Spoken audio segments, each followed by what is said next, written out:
परिचय। नमस्कार दोस्तों, यहां दिए गए चित्रों को देखिए। ऊंट, याक, गिलहरी, सांप सभी स्थलीय जीव हैं, लेकिन इनके भौतिक अभिलक्षण और व्यवहार एक दूसरे से काफी भिन्न हैं। इसी प्रकार कैक्टस, जल हायसिंथ और हाइड्रिला जैसे पादप भी अपने भौतिक स्वरूप और व्यवहार में परस्पर भिन्न हैं। सभी जंतु और पादप अपने परिवेश में जीवित रहने के अनुकूल विभिन्न विशेषताएं विकसित कर लेते हैं। आइए सजीवों और उनके परिवेश के बारे में और जानें। उद्देश्य। इस पाठ के अंत में आप निम्न करने में सक्षम हो जाएंगे: सजीवों के अभिलक्षण पहचानने में, जंतुओं और पादपों के चरित्रगत अभिलक्षणों का वर्णन करने में। सजीव। हम जानते हैं कि सजीवों, मनुष्य, जंतु और पादप को अपने परिवेश में जीवित रहने के लिए आहार की जरूरत होती है।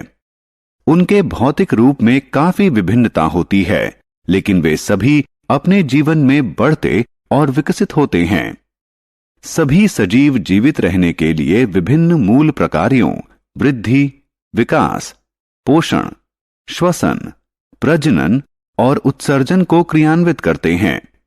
उन्हें जीवित रहने और अपने परिवेश से प्रभावशाली संवाद के लिए आहार या किसी दूसरे प्रकार के पोषण की जरूरत होती है। कोशिका संगठन। अब हम सजीवों के विशिष्ट अभिलक्षणों का अध्ययन करेंगे जो इन्हें निर्जीवों से अलग करते हैं। सभी सजीव, पादप या जंतु कोशिकाओं से बने होते हैं।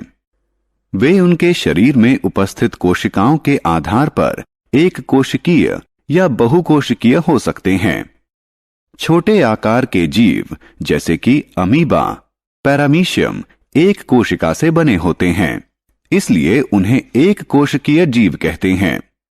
मनुष्य, कबूतर, आम का पेड़ बहुत सी कोशिकाओं से बने होते हैं, इसलिए इन्हें बहुकोशिकीय जीव कहते हैं। पोषण और गति।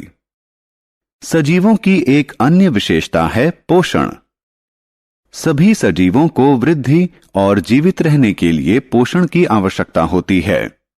पादप सूर्य के प्रकाश की उपस्थिति में अपना आहार प्रकाश संश्लेषण की प्रक्रिया द्वारा निर्मित कर लेते हैं, जबकि जंतु अपने आहार के लिए पादपों पर निर्भर होते हैं। सजीवों की एक अन्य विशेषता है गति। सभी सजीव अपनी इच्छा के अनुसार गति कर सकते हैं।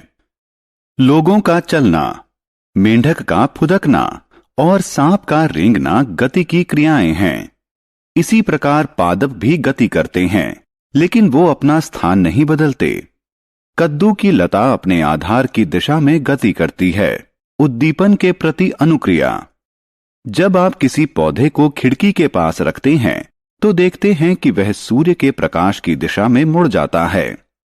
इस विशेषता को उद्दीपनों के प्रति अनुक्रियात्मकता कहते हैं। इसी प्रकार जब हम एक गर्म बर्तन को छूते हैं तो अपने हाथ को पीछे खींच लेना हमारी स्वाभाविक अनुक्रिया होती है। अतः सजीव अपने परिवेश से ग्रहण उद्दीपनों के प्रति अनुक्रिया करते हैं। श्वसन। श्वसन सजीवों की एक आवश्यक विशेषता है। श्वसन की प्रक्रिया के लिए उन्हें ऑक्सीजन की आवश्यकता होती है। जीव ऑक्सीजन को सांस के रूप में अंदर लेते हैं और कार्बन डाइऑक्साइड को सांस के रूप में बाहर छोड़ते हैं। शरीर में जाने वाली ऑक्सीजन ऊर्जा उत्पन्न करने के लिए आहार को ऑक्सीकृत करती है। फिर इस ऊर्जा का प्रयोग शरीर द्वारा जीवन की विभिन्न गतिविधियों को संपन्न करने में किया जाता है।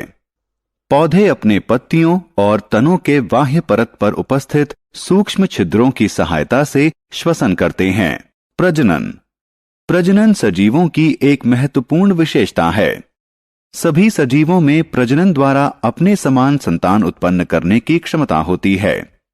जंतु जैसे कबूतर, सांप और मेंढक अंडे देते हैं, जबकि कुछ जंतु जैसे शेर, कुत्ता और मनुष्य अपने समान शिशु को जन्म देते हैं। पौधे बीज या पौधे के किसी अन्य अंग के माध्यम से प्रजनन करते हैं। उत्सर्जन। जंतुओं को वृद्धि और विकास के लिए आहार की आवश्यकता होती है। हालांकि पाचन प्रक्रिया के दौरान शरीर में बहुत से अपशिष्ट पदार्थों का निर्माण होता है जो शरीर के पोषण में किसी प्रकार का योगदान नहीं करते, इसीलिए वो हमारे शरीर से उत्सर्जित हो जाते हैं। शरीर से अपशिष्ट पदार्थों के निष्कासन के प्रक्रम को उत्सर्जन कहते हैं। पौधे अपशिष्ट पदार्थों को वाष्प, लासा और राल के रूप में उत्सर्जित करते हैं। सभी सजीवों का जीवन चक्र सीमित होता है। भिन्न भिन्न पौधों और भिन्न भिन्न जंतुओं के लिए जीवन चक्र भिन्न भिन्न होता है, लेकिन अंत में एक दिन वो मरते हैं। सभी जीवों और पौधों की मृत्यु होती है। सारांश।